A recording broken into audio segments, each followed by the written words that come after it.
खौसेथि बर' सुबुं आफाद गलाघाट जिल्ला कमिटि आरो बारग' एनडिएफबि अनसाय आफाद गलाघाट जिल्ला कमिटि बिथांमोना जथायै दिनै बिजेपि दलनि जानानै जि फोसावदिं मेल बे फोसावदिं मेलखौ खुंदों।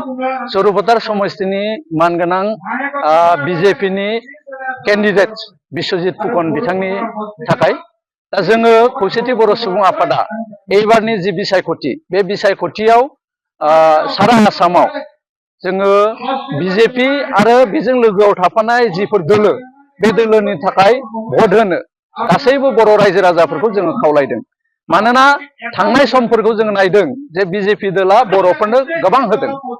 जोङो खौसेथि बर' सुबुं आफादनि 1 नम्बर दाबियानोमोन जे बिटिसिनि बायजोआव रायजो जानाय बर'फोरनि थाखाय मोनसे आलादा अट'नमास काउन्सिल, जे काउन्सिलखौ बिजेपि दोलोआ दानानै होबाय।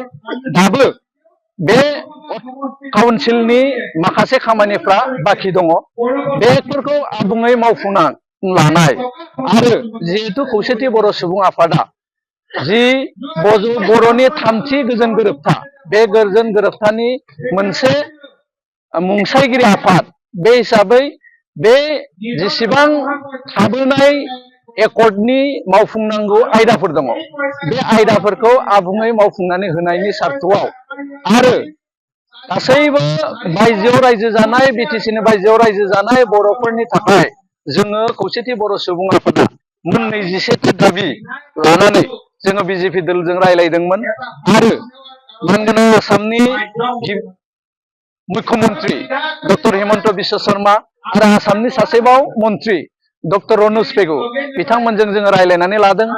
बिथांमोनहा जोंनि गासैबो जि दाबि सनद बे दाबियाव लिरजानाय गासैखौबो मावफुंनानै होनायनि खोथा होदों आरो बिथांमोननि खोथाखौ जोङो आश्वस्त जादों आरो आश्वस्त जानायनि गेजेरजों जोङो एबारनि जि बिसायख'थि बे बिसायख'थियाव गासैबो बर' रायजो राजाफोरखौ बिजेपि दलनि थाखाय भट होनो थाखाय जोङो खावलायदों।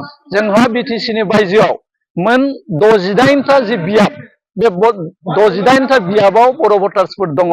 बिटिसिनि बाहेरायाव 688,000 जि बर' भट, बे बर' भटसा जोङो गासैखौबो बिजेपि दलनि थाखाय होहोनो थाखाय जोङो खामानि मावबाय थादों।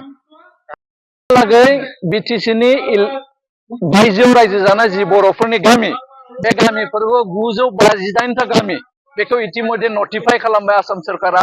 261टा गामि सेकेन्ड लिस्टआव नटिफाइ जानो थाखाय दङ।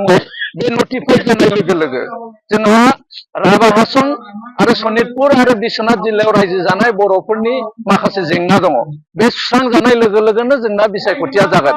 मानोना राभा हासं आरो बिटिसिनि बायजोआव जिखिनि सनितपुर आरो बिश्वनाथनि बर' रायजोफोर थालांगोन, बे जि जेंना मोनसे बे जोबनाय लोगो लोगोनो जागोन आरो बेखौ सुस्रांनो हायैनि थाखायनो जोङो दासिमबो बिसायख'थिखौ खुंना लानो हायाखै।